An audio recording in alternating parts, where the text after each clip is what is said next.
Okay, welcome back to Sapphire Future Academy Board Booster Series. Electrostatics in അടുത്ത class ആണ്. Okay, നമ്മൾ കുറച്ച് question ഡിസ്കഷനിലായിരുന്നു. അടുത്ത ക്വസ്റ്റ്യൻ ഇതാണ്. A charge Q is placed at the center of line joining two equal charges capital Q each. Show that the system of three charges will be in equilibrium. System of charges will be in equilibrium. Okay, if Q equal to minus Q by 4. Okay, ഇപ്പോൾ നമ്മൾ പറയുന്നത് രണ്ട് capital Q ചാർജുകളുണ്ട്, point ചാർജുകൾ, capital Q each. Okay, so രണ്ട് point ചാർജുകളുണ്ട്, two equal charges ആണ്. ഇത് രണ്ടും ഈക്വൽ ആണ്. ഇതിൻ്റെ ക്യൂ ഈസ് പ്ലേസ് ചെയ്ത small Q is at mid point ആണ്. Okay, then show that the system of three charges will be in equilibrium. ഈ സിസ്റ്റം ഇക്വിലിബ്രിയത്തിലാവുക. എന്താണ് സിസ്റ്റം ഇക്വിലിബ്രിയത്തിലാവുക എന്ന് വെച്ചാൽ, സിസ്റ്റം ഇക്വിലിബ്രിയത്തിൽ സിസ്റ്റത്തിൽ 3 ചാർജുകളാണ് ഉള്ളത്. അപ്പോൾ സിസ്റ്റം ഇക്വിലിബ്രിയത്തിലാവുക എന്ന് വെച്ചാൽ ഈ മൂന്നിൻ്റെ മുകളിലും അനുഭവപ്പെടുന്ന നെറ്റ് ഫോഴ്സ് 0 ആവണം. ഓക്കെ, ഈ സ്മോൾ ക്യൂ മിഡ് പോയിന്റിൽ വെച്ചതുകൊണ്ട് ഇത് നെഗറ്റീവായാലും പോസിറ്റീവായാലും ഇതെന്തായാലും ഇക്വിലിബ്രിയത്തിലായിരിക്കും. കാരണം ഇതിപ്പോൾ പോസിറ്റീവ് ആണെങ്കിൽ ഇത് അതിനെ റിപ്പൽ ചെയ്യുന്നു, അത് ഇതിനെയും റിപ്പൽ ചെയ്യുന്നു. രണ്ട് ഫോഴ്സ് തമ്മിൽ ക്യാൻസൽ ആവും, രണ്ട് മിഡ് പോയിന്റിലാണ് ഉള്ളത്. ഓക്കെ, ഇത് മൈനസ് ക്യൂ ആണെങ്കിലും ഇക്വിലിബ്രിയത്തിലായിരിക്കും. കാരണം ക്യാപിറ്റൽ ക്യൂ ഇത് അതിനെ അട്രാക്റ്റ് ചെയ്യും, അതും ഇതിനെ അട്രാക്റ്റ് ചെയ്യും. രണ്ട് ഫോഴ്സ് ഈക്വൽ ആയിരിക്കും, ക്യാൻസൽ ആവും. അപ്പോൾ ഇതെന്തായാലും ഇത് പ്ലസ് ക്യൂ ആയാലും മൈനസ് ക്യൂ ആയാലും ഈ മിഡിലുള്ള ചാർജ് എന്ത് തന്നെയായാലും ഇക്വിലിബ്രിയത്തിലായിരിക്കും. സിസ്റ്റം ഇക്വിലിബ്രിയത്തിലാവുക എന്ന് വെച്ചാൽ ഓരോ ചാർജും ഇക്വിലിബ്രിയത്തിലാവണം. അപ്പോൾ ഇതിലുള്ള ഓരോ ചാർജും ഇക്വിലിബ്രിയത്തിലാവണം, എന്നാലേ സിസ്റ്റം ഇക്വിലിബ്രിയത്തിലായി എന്ന് പറയാൻ പറ്റും. അപ്പോൾ ഈ മിഡ് പോയിന്റിലുള്ള ചാർജ് എന്തായാലും ഇക്വിലിബ്രിയത്തിലാണ്. പക്ഷേ ഇവനൊക്കെ ഇക്വിലിബ്രിയത്തിലായിരിക്കണം. Capital Q ഇക്വിലിബ്രിയത്തിലായിരിക്കണം. അങ്ങനെയാണെങ്കിൽ ഇതിൻ്റെ മുകളിൽ അനുഭവപ്പെടുന്ന നെറ്റ് ഫോഴ്സും 0 ആവണം. Okay, so this distance is r/2. Okay, അപ്പോൾ ഇതും ഇക്വിലിബ്രിയത്തിലാവണം. ഇതിൻ്റെ മുകളിൽ ആക്ട് ചെയ്യുന്ന നെറ്റ് ഫോഴ്സ് 0 ആവണം. So capital Q equal charges ആണ്. ക്യാപിറ്റൽ ക്യൂവിനെ അട്രാക്റ്റ് ചെയ്യുന്നു, റിപ്പൽ ചെയ്യുന്നു. ഈ ഫോഴ്സ് ഞാൻ F1 എടുത്തു. ഓക്കെ, അപ്പോൾ ആ ഫോഴ്സ് ഇക്വേഷൻ വരിക 1/4πε0 capital Q into capital Q. അപ്പോൾ capital Q square divide by ഇവർ തമ്മിലുള്ള ഡിസ്റ്റൻസ്, ടോട്ടൽ ഡിസ്റ്റൻസ് r ആണ്, സോ r². അപ്പോൾ ഇത് റിപ്പൽ ചെയ്യുന്നത് കൊണ്ട് ഇത് അട്രാക്റ്റ് ചെയ്യണം. അങ്ങനെയാണെങ്കിൽ ഇത് നെഗറ്റീവ് ചാർജ് ആയിരിക്കണം. ഇതും അതിനെ റിപ്പൽ ചെയ്താൽ ശരിയാവില്ലല്ലോ, കാരണം പിന്നെ ഫോഴ്സുകൾ തമ്മിൽ ക്യാൻസൽ ആവില്ലല്ലോ, രണ്ട് ഫോഴ്സ് ഒരേ ഡയറക്ഷനിലായി പോകില്ലേ. അപ്പോൾ മൈനസ് ഇത് നെഗറ്റീവ് ആയിരിക്കണം. അപ്പോൾ ഈ സ്മോൾ ക്യൂ നെഗറ്റീവ് ആണ്. Okay, so small Q negative ആയിട്ട് അതിനെ അട്രാക്റ്റ് ചെയ്യണം, F2. അങ്ങനെ ചെയ്താലും പോരാ, ഈ രണ്ട് ഫോഴ്സും തമ്മിൽ ഈക്വൽ ആവണം, എന്നാലേ ഇത് ഇക്വിലിബ്രിയത്തിലാവും. Okay, so for equilibrium, okay, system ഇക്വിലിബ്രിയത്തിലാവണമെങ്കിൽ ഈ രണ്ട് ഫോഴ്സും ഈക്വൽ ആകണം. So F1 equal to F2 ആവണം. F1 1/4πε0 capital Q square by r². F2 എന്ന് പറയുമ്പോൾ ഇവർ തമ്മിലാണ്, അത് 1/4πε0 small Q into capital Q by distance r/2 ആണ്, so r/2². So cancel, capital Q cancel, here r² cancel, ഇവിടെ 2² 4 ഉണ്ടാവും. Okay, so capital Q equal to small Q 2² 4, so 4 will go to numerator, so 4 small Q. So small Q equal to capital Q by 4 ആണ്. And also small Q should be negative, so it should be negative q/4. അപ്പോൾ ഈ system 3 ചാർജും ഇക്വിലിബ്രിയത്തിലാവണമെങ്കിൽ ഓരോന്നിൻ്റെ മുകളിലുള്ള net ഫോഴ്സും 0 ആവണമെങ്കിൽ small Q negative ആയിരിക്കണം, അതിൻ്റെ magnitude capital Q by 4 ആയിരിക്കണം. Okay, yes. Next one, 3 point charges -2 × 10⁻⁻6 coulomb each other kept at a vertex of an equilateral angle of side 30 cm. A fourth charge 1 × 10⁻⁻6 coulomb is kept at the center of the triangle. Find the magnitude and direction of net force acting on the particle at vertex A. Okay, so 3-point charges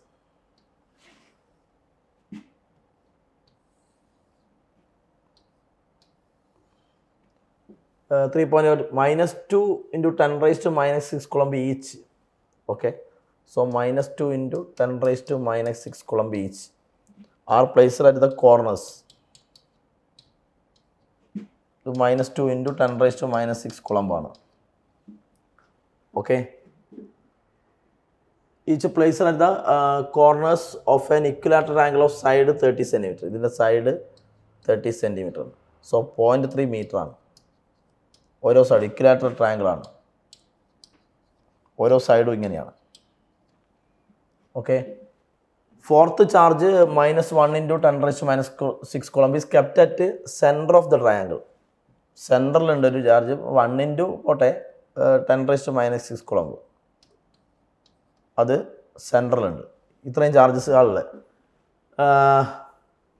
find the magnitude and direction of force, net force acting on the charge at vertex A.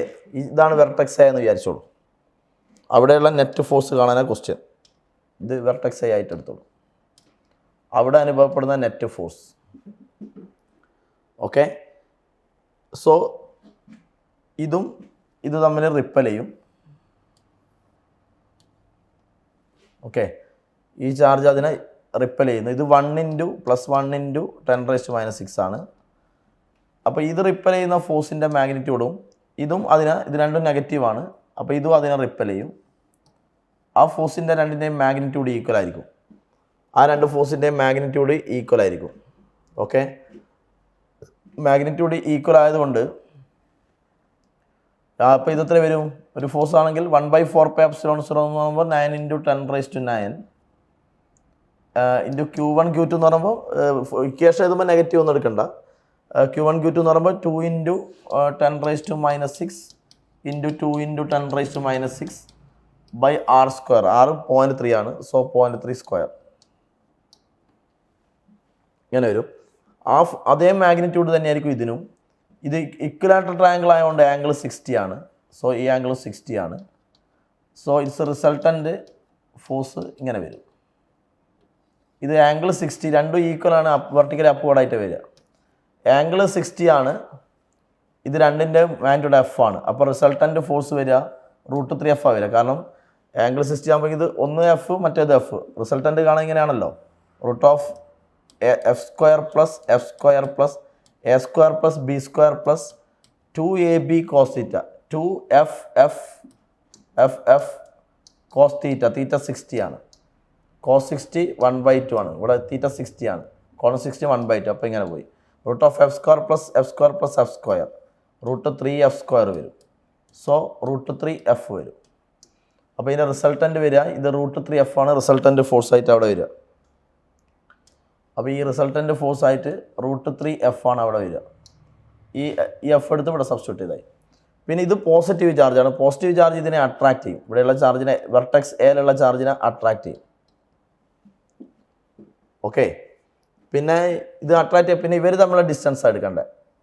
Okay, ഒരു equilateral ട്രയാങ്കിളിൽ corner മുതൽ vertex മുതൽ centre വരെയുള്ള distance എത്രയാണ്? ഇത് ഓരോന്നും 6 ആണെങ്കിൽ ഇത് 6 ആണെങ്കിൽ കോർണർ മുതൽ സെൻറ്റർ വരെയുള്ള ഡിസ്റ്റൻസ് r/√3 ആയിരിക്കും. ഇക്വിലാറ്ററൽ ട്രയാങ്കിളിൽ അങ്ങനെ ആയിരിക്കും. ഇതെല്ലാം 6 ആണെങ്കിൽ corner to centre distance r/√3 ആയിരിക്കും. ഓക്കെ, സോ അപ്പോൾ ഇത് അട്രാക്റ്റ് ചെയ്യുന്ന ഫോഴ്സ് എത്ര വരും? ഇവർ തമ്മിൽ അട്രാക്റ്റ് ചെയ്യുന്ന ഫോഴ്സ് ഒരു F' എടുത്തോളൂ. അപ്പോൾ F' എത്ര വരും? F' എന്ന് പറയുമ്പോൾ ഇതും തമ്മിൽ ഒന്ന് പോസിറ്റീവ് നെഗറ്റീവ് ആണ്. ഇവർ തമ്മിൽ അട്രാക്റ്റ് ചെയ്യുന്ന ഫോഴ്സാണ്. R എന്ന് പറയുന്നത് ഇതാണ് 0.3 ആണ്. ഈ ട്രയാങ്കിളിൻ്റെ സൈഡാണ്. Okay, so 9 into 10 raised to 9 into Q1 Q2. Q1 ഇതാ, Q2 ഇതാ. അപ്പോൾ 1 into 10 raised to -6 into 2 into 10 raised to -6 Q1 Q2 by r². ഇവിടെ ഡിസ്റ്റൻസ് ആയിട്ട് വരുന്നത് r/√3 ആണ്. r/√3 but r is 0.3. Distance r/√3 r 0.3 ആണ്. So 0.3/√3 whole square r/√3 whole square. Okay, ഇതാണ് ഇങ്ങോട്ടേക്കുള്ള ഫോഴ്സ് വരുന്നത്. So F dash equal to √3 square 3 ആവും. അപ്പോൾ ഇത് നേരെ ന്യൂമറേറ്ററിലേക്ക് പോയി. 9 × 10⁻9 ഇൻറ്റു 2 × 10⁻⁻12 √3 square 3 take numerator divide by 0.3 square ഇങ്ങനെയുള്ളത്. ഓക്കെ, 0.3 സ്ക്വയർ 0.09 ആണ്. 0.09 9 കട്ട് ചെയ്താൽ 100 വരും. Okay, so F dash equal to 100 × 200 200 × 3 600. So 600 into ഇത് ചെയ്താൽ 10⁻³ ന്യൂട്ടൺ വരും. ഇതാണ് എഫ് ഡാഷ്, ഈ ഫോഴ്സ്. അതുപോലെ ഇത് കാൽക്കുലേറ്റ് ചെയ്യുകയാണെങ്കിൽ ഇത് 0.09 ഇത് കട്ട് ചെയ്താൽ 100 ആയി. സോ 100 × 2 200 × 2 400. സോ ഇത് 400 × 10⁻³ വരും, ന്യൂട്ടൺ വരും. ഇത് എഫ് ആണ്, എഫ് മാത്രമാണ്. പക്ഷേ ഈ എഫിൻ്റെ റിസൾട്ടൻ്റ് √3 എഫ് ആണ്. √3 എഫ് ആണ് വെർട്ടിക്കലി അപ്വേർഡ്. അപ്പോൾ വെർട്ടിക്കലി അപ്വേർഡ് ആയിട്ടുള്ള ഫോഴ്സ് √3 എഫ് ആണ്. √3 എഫ് ഇതിൻ്റെ രണ്ടിൻ്റെ റിസൾട്ടൻ്റ്. ഈ എഫിൻ്റെ റിസൾട്ടൻ്റ് √3 എഫ് വെർട്ടിക്കലി അപ്വേർഡ്. അതിൽ √3 എഫിൽ എഫ് എന്ന് പറഞ്ഞാൽ ഇതാണ് എഫ്. സോ √3 എഫ് എത്ര വരും? √3 × എഫ് 400 × 10⁻³ ആണ്. 400 × 10⁻³ ആണ്. സോ ഇത് 600 വരുന്നുണ്ട്. ഇത് 400 × √3 ആണ് വരുന്നത്. ഓക്കെ, 400 × √3 ആണ് വരുന്നത്. 400 × 1.7 വരും √3. ഓക്കെ, ഇൻറ്റു 10⁻³ വരും. ഓക്കെ, സോ ഈ √3 എഫ് റിസൾട്ടൻ്റ് ഫോഴ്സും താഴോട്ടേക്ക് എഫ് ഡാഷും. അപ്പോൾ ഈ രണ്ടെണ്ണത്തിൻ്റെ റിസൾട്ടൻ്റ് വെർട്ടിക്കലി അപ്വേർഡാണ്. ഇത് ഡൗൺവേർഡ് ആയിട്ടാണ് ഉള്ളത്. ഓക്കെ, അപ്പോൾ ഈ രണ്ടെണ്ണത്തിൻ്റെ റിസൾട്ടൻ്റ് കാണാൻ ഇതിൽ നിന്ന് ഇത് മൈനസ് ചെയ്യണം. √3 എഫ് ഇതായിരിക്കും കാൽക്കുലേറ്റ് ചെയ്താൽ വലുത്. 400 × 1.73 വരുമ്പോൾ ഇത് മൾട്ടിപ്ലൈ ചെയ്യുമ്പോൾ 600-നേക്കാൾ കൂടുതൽ വരും. അപ്പോൾ ഇതായിരിക്കും കൂടുതൽ. അപ്പോൾ ഈ √3 എഫിൽ നിന്ന് അതാണ് കൂടുതൽ. അപ്പോൾ √3 എഫിൽ നിന്ന് എഫ് ഡാഷ് മൈനസ് ചെയ്യണം. Okay, so final resultant force എന്ന് പറയുന്നത് 400 × 1.73 × 10⁻³ ഇത് vertical upward minus this one F dash downward 600 × 10⁻³. അപ്പോൾ ഇത് മൈനസ് ചെയ്താൽ സംതിങ് ന്യൂട്ടൺ എത്രയാണോ അത് നോക്കൂ. ഓക്കെ, എന്നിട്ട് ഇതിൽ √3 എഫ് ആയിരുന്നു എഫ് ഡാഷിനേക്കാൾ കൂടുതൽ. Okay, so resultant force will be upward direction. ഇതാണല്ലോ വലുത്, അപ്പോൾ വലുതിൻ്റെ ഡയറക്ഷനിലായിരിക്കും. Okay, yes. Okay, next one. 2 equally charged identical metal sphere A and B repel each other with a force 2 × 10⁻⁵. ഇവർ റിപ്പൽ ചെയ്യുന്ന ഫോഴ്സാണിത്, 2 × 10⁻⁵. Okay, another identical uncharged sphere C is touched to A and then placed at the midpoint between A and B. What is the net electrostatic force on C? ആണ് question. ഈ question ചെയ്യുന്നതിന് മുന്നേ ഇപ്പോൾ 2 identical conducting spheres identical metal sphere ആയിരിക്കണം, conducting ആയിരിക്കണം. ഈ കോണ്ടാക്റ്റിൽ വെച്ചു. ഇതിൻ്റെ ചാർജ് Q1 ആണ്, ഇതിൻ്റെ ചാർജ് Q2 ആണ്. കണ്ടക്റ്റിംഗ് സ്ഫിയേഴ്സ് ആണ്. സോ ചാർജിന് ഒന്നിൽ നിന്ന് മറ്റൊന്നിലേക്ക് ഫ്ലോ ചെയ്യാൻ പറ്റില്ല, ഐഡൻറ്റിക്കലാണ്. ഇത് കോണ്ടാക്റ്റിൽ വെച്ചതിന് ശേഷം സെപ്പറേറ്റ് ചെയ്യുക. അങ്ങനെയാണെങ്കിൽ ഓരോന്നിൻ്റെ ചാർജ് Q1 + Q2/2 ആവും. ഇതിൻ്റെ ചാർജും Q1 + Q2/2 ആവും. കോണ്ടാക്റ്റിൽ വെച്ചിട്ട് സെപ്പറേറ്റ് ചെയ്ത് കഴിഞ്ഞാൽ ഓരോന്നിൻ്റെ ചാർജ് ഇങ്ങനെയായി മാറും. ഇനി ഒന്ന് Q1ഉം ഒന്നിൻ്റെ ചാർജ് -Q2 നെഗറ്റീവ് ചാർജാണെന്ന് വെച്ചു. അങ്ങനെയാണെങ്കിൽ നമുക്കറിയാം ചാർജുകളെ ആഡ് ചെയ്യുമ്പോൾ അഡിറ്റിവിറ്റി ഓഫ് ചാർജുകളെ ആഡ് ചെയ്യുമ്പോൾ സൈൻ നോക്കണം. അപ്പോൾ ഓരോന്നിൻ്റെ ചാർജ് ഇത് Q1 മൈനസ് Q2/2 ആവും. ഇതിൻ്റെ ചാർജും Q1 മൈനസ് Q2/2 ആവും. ഇത് ഐഡൻറ്റിക്കൽ അല്ലെങ്കിൽ വേറെ രീതിയിൽ ചെയ്യണം. ഇലക്ട്രോസ്റ്റാറ്റിക്സിൻ്റെ സെക്കൻഡ് ചാപ്റ്ററിലുണ്ട്. ഇപ്പോൾ ഐഡൻറ്റിക്കൽ ആണെങ്കിലുള്ള കാര്യമാണ് പറഞ്ഞത്. ഓരോന്നിൻ്റെ ചാർജ് ഇങ്ങനെയായി മാറും. ഇനി ഒന്നിന് ചാർജ് ഉണ്ട്, ഒരു സ്ഫിയറിന് ചാർജ് ഉണ്ട്, മറ്റേ സ്ഫിയർ ചാർജ് ലെസ്സാണ്. ഐഡൻറ്റിക്കലാണ്, ചാർജ് ഇല്ല. അങ്ങനെയാണെങ്കിൽ ഒന്നിനേ ചാർജ് ഉള്ളൂ. അത് രണ്ടും ഐഡൻറ്റിക്കൽ ആണെങ്കിൽ രണ്ടും ഈക്വൽ ആയിട്ട് ഷെയർ ചെയ്യും. അപ്പോൾ ടോട്ടൽ ചാർജ് Q ഉള്ളൂ. അപ്പോൾ ഇതിൻ്റെ പകുതി ചാർജ് അതിലേക്ക് പോകും. അങ്ങനെയാണെങ്കിൽ ഒന്നിൻ്റെ ചാർജ് Q/2 ആവും. പകുതി ഇതും കിട്ടും, പകുതി അതിനും കിട്ടും. അൺചാർജ്ഡ് ആയ സാധനമാണ് കോണ്ടാക്റ്റിൽ വെച്ചതെങ്കിൽ ഓക്കെ, രണ്ട് ചാർജും ഈക്വൽ ആവും. ഐഡൻറ്റിക്കൽ ആണെങ്കിൽ Q/2 ആയി മാറും. Okay, yes. അപ്പോൾ ഇവിടെ നമ്മൾ ടു ഈക്വലി ചാർജ്ഡ് ആയ identical metal spheres A and B. So there is a sphere A, sphere B. They are identical and also to equally charged. Okay, so its charge Q, its charge also Q. They are separated by a distance. Okay, they repel each other with a force. ഇവർ തമ്മിൽ ripple ചെയ്യുന്ന force എത്രയാണ്? 2 × 10⁻⁵ ആണ്. 2 × 10⁻⁵ newton. അത്രയും ഫോഴ്സിലാണ് ഇവർ തമ്മിൽ ripple ചെയ്യുന്നത്. Okay, അപ്പോൾ ഈ ഫോഴ്സ് എങ്ങനെ എഴുതാം? ഇക്വേഷൻ നമുക്ക് എങ്ങനെ എഴുതാം? F = 1/4πε0 Q × Q²/R². ഈ ഫോഴ്സ് 2 × 10⁻⁵ ന്യൂട്ടനാണ് എന്നാണ് തന്നിരിക്കുന്നത്. ഇനി എന്താണ് ക്വസ്റ്റ്യനിൽ പറയുന്നത്? Another identical uncharged sphere C is touched to A. അതായത് എക്ക് ചാർജ് Q ഉണ്ട്. എയുമായിട്ട് ഒരു അൺചാർജ്ഡ് കണ്ടക്ടിങ് സ്ഫിയർ സിക്ക് ചാർജ് ഇല്ല. ഒരു അൺചാർജ്ഡ് കണ്ടക്ടിങ് സ്ഫിയർ എയുമായിട്ട് കോണ്ടാക്റ്റിൽ വെച്ചു. ഓക്കെ, അങ്ങനെയാണെങ്കിൽ നമ്മൾ പഠിച്ചെന്താണ്?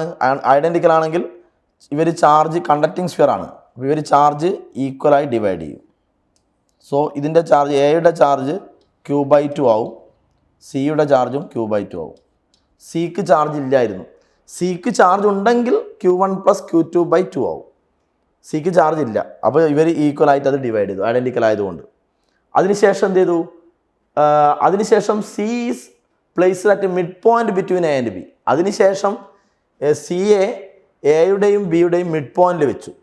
ഓക്കെ, നൗ എയുടെ ചാർജ് ഇപ്പോൾ എത്രയാണ്? എയുടെ ചാർജ് Q/2 ഉള്ളൂ. എൻ്റെ ചാർജ് Q ഉണ്ടായിരുന്നു, പക്ഷേ സിയുമായി കോണ്ടാക്റ്റിൽ വെച്ചത് കൊണ്ട് അത് Q/2 ആയിപ്പോയി. ബി ആരുമായിട്ടും കോണ്ടാക്റ്റിൽ വെച്ചിട്ടില്ല, അപ്പോൾ ബിയുടെ ചാർജ് Q തന്നെ. എന്നിട്ട് സി എ ഇവരുടെ മിഡ് പോയിന്റിൽ വെച്ചു. സിയുടെ ചാർജ് ഇപ്പോൾ എത്രയാണ്? Q/2 ആണ്. മിഡ് പോയിന്റിൽ വെച്ചു. So this distance is R/2. This distance also R/2. C is placed at mid point ആണ്. ഓക്കെ, അങ്ങനെയാണ് കണ്ടുപിടിക്കേണ്ടത്. What is the net force on C? സിയുടെ മുകളിൽ ആക്ട് ചെയ്യുന്ന ഫോഴ്സ് എത്ര? എന്നുള്ളതാണ് question. Okay, so Q/2 will repel. This take force F1. Q/2 ripple ചെയ്യുന്നു. ഇതിൻ്റെ മുകളിലുള്ള ഫോഴ്സ് ആണല്ലോ കാണേണ്ടത്, സിയുടെ മുകളിൽ. So that also repels. Force F2. Okay, രണ്ട് ഫോഴ്സും ഓപ്പോസിറ്റ് ഡയറക്ഷനാണ്, ഈക്വൽ ആയിരിക്കില്ല. കാരണം ഇവിടെ Q ആണ് ഇതിനെ റിപ്പൽ ചെയ്യുന്നത്, ഇവിടെ ഈ Q/2 ആണ് റിപ്പൽ ചെയ്യുന്നത്. ഇത് Q/2 ഉള്ളൂ, പക്ഷേ ഇത് Q ഉണ്ട്. സോ Qൻ്റെ റിപ്പൽഷൻ ആയിരിക്കും കൂടുതൽ അല്ലേ? അപ്പോൾ F2 ആയിരിക്കും കൂടുതൽ. അപ്പോൾ റിസൾട്ടൻ്റ് ഫോഴ്സ് കാണാൻ, നെറ്റ് ഫോഴ്സ് കാണാൻ F2 മൈനസ് F1 എടുക്കണം. Okay, so net force on C, net electrostatic force on C equal to F2 minus F1 ആയിരിക്കും. ഓക്കെ, സോ F2 എത്രയാണ്? F2 ആര് തമ്മിലുള്ളതാണ്? F2 Q ആൻഡ് Q/2 ആണ്. So 1/4πε0 Q into Q/2 ആണ്. By ഇവർ തമ്മിലുള്ള distance ഇപ്പോൾ R/2 ആണ്. So R/2ൻ്റെ സ്ക്വയർ, സോ R²/4, R/2ൻ്റെ സ്ക്വയർ ആണത്. ഓക്കെ, മൈനസ് F1 ആര് തമ്മിലാണ്? F1 Q/2 Q/2 തമ്മിലാണ്. So 1/4πε0 Q/2 into Q/2 by divide by distance R/2 തന്നെയാണ്. സോ R/2ൻ്റെ square R²/4. Yes, so 1/4πε0 Q² we can take outside divided by, here is R²/4, R²/4 in both term. So R²/4 also take outside. ബാക്കി എന്താണ് എഴുതാനുള്ളത്? ഇതിൽ Q² പുറത്തെടുത്തിട്ടുണ്ട്. So there is 1/2 ഉണ്ട്. ഇവിടെ Q² take out side. So 2 × 2 1/4 ഉണ്ട് അവിടെ. R²/4 ഒക്കെ already ബ്രാക്കറ്റിൻ്റെ out സൈഡിലാണ്. So 1/4πε0 ഇത് 4 ന്യൂമറേറ്ററിലേക്ക് 4Q²/R² ഇൻറ്റു 1/2 മൈനസ് 1/4 1/4 ആണ്. So 4 and 4 cancel. So the answer is net force on C. Net force on C 1/4πε0 Q²/R². എന്ന് വെച്ചാൽ ആദ്യം എയും ബിയും തമ്മിലുള്ള ഫോഴ്സ് എത്രയാ? ആദ്യം സി വരുന്നതിന് മുന്നേ എയും ബിയും തമ്മിലുള്ള ഫോഴ്സ് എത്ര? ഇതല്ലേ 1/4πε0 Q²/R² അല്ലേ? അപ്പോൾ എയും ബിയും തമ്മിലുള്ള ഫോഴ്സ് ഇതാണ്.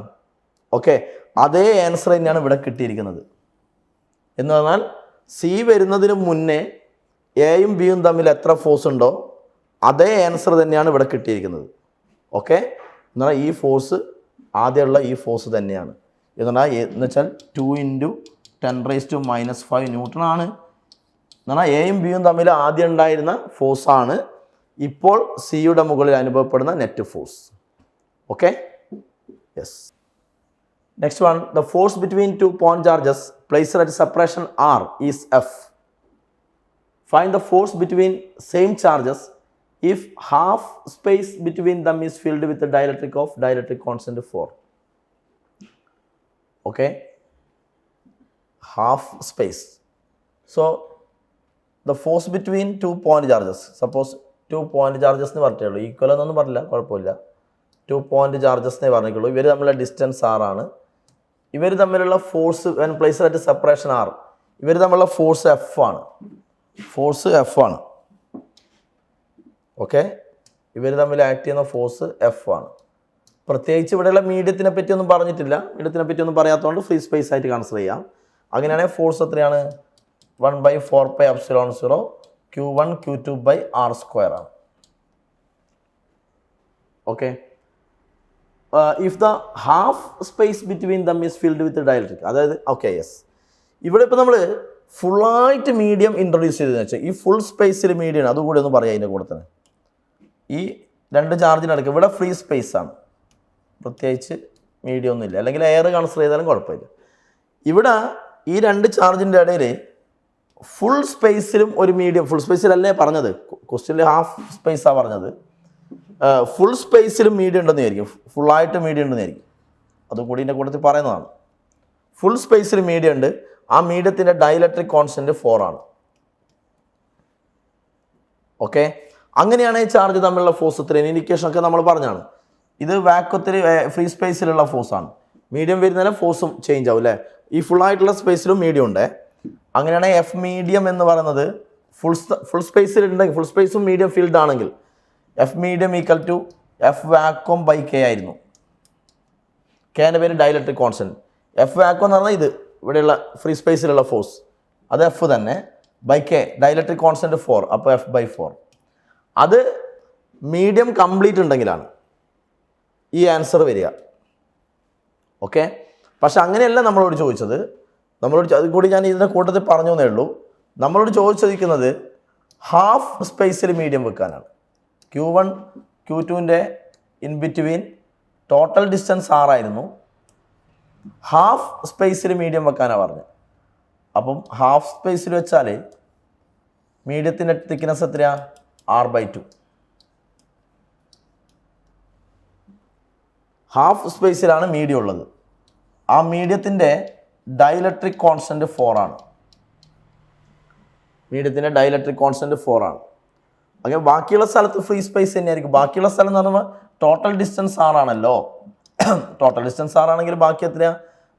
R- ഇതിൻ്റെ തിക്നെസ് T. അതും എത്രയായിരിക്കും? ബാക്കിയുള്ള സ്ഥലം ഇത് R/2 ആണ്, ഹാഫ് സ്പേസ് ആണ്. അപ്പോൾ ബാക്കിയുള്ളതും R/2 തന്നെയായിരിക്കും. അതായിരിക്കും R- T. അത് R/2 തന്നെയായിരിക്കും. ഇങ്ങനെ വെച്ചാലുള്ള ഫോഴ്സ് ഇൻഡിക്കേഷൻ നമ്മൾ പറഞ്ഞിട്ടുണ്ടല്ലോ. Force indication 1/4πε0 Q1 Q2 by √K × T plus R- T whole square ആയിരുന്നു. സോ ഈ ഫോഴ്സ് F ഡാഷ് എടുത്തോ. F dash 1/4πε0 Q1 Q2 divide by √K. K എന്ന് പറയുമ്പോൾ ഡൈലക്ട്രിക് കോൺസ്റ്റൻറ്റ് 4 ആണ്. √K തിക്നെസ് R/2 ആണ്, half space ആണ്. Plus R- T. R- T എന്ന് പറഞ്ഞാൽ ബാക്കിയുള്ള ഈ സ്പേസ്. R- T എന്ന് പറയുന്നത് R/2 ആണ്. ഓക്കെ, ഇത് ക്യാൻസൽ ആവും. അതിൻ്റെ ഹോൾ സ്ക്വയർ ഉണ്ട്. So it become 1/4πε0 Q1 Q2 divide by R + R/2. R + R/2 3R/2. 3R/2 വരും. 3R/2ൻ്റെ സ്ക്വയർ. അപ്പോൾ അത് 9R²/4 ആവും. ഓക്കെ, സോ ഇതിൽ 1/4πε0 Q1 Q2 R². ഇത്രയും സാധനം ഇതിൽ 4 ന്യൂമറേറ്ററിലേക്ക് പോകും. 1/4πε0 Q1 Q2 R². ഇതാണ് വാക്വത്തിൽ വെച്ചാലുള്ള ഫോഴ്സാണ്, ഫ്രീ സ്പേസിലുള്ള ഫോഴ്സാണ്. അപ്പോൾ അത് അത്രയും സംഭവം F ആണ്. പിന്നെ ഇത് 4 അപ്പോൾ ഇത് 4 ന്യൂമറേറ്ററിലേക്ക് പോയാൽ 4/9. 9 ഉണ്ടല്ലോ ഇവിടെ. 4/9. ബാക്കിയുള്ള സംഭവം F ആണ്. 4/9 F ആണ്. ഓക്കെ പറഞ്ഞൊക്കെ ക്ലിയർ ആയെന്ന് വിചാരിക്കുന്നു. അപ്പോൾ ഈ ക്ലാസ് ഇവിടെ വൈൻഡപ്പ് ചെയ്യാണ്. Okay, thank you.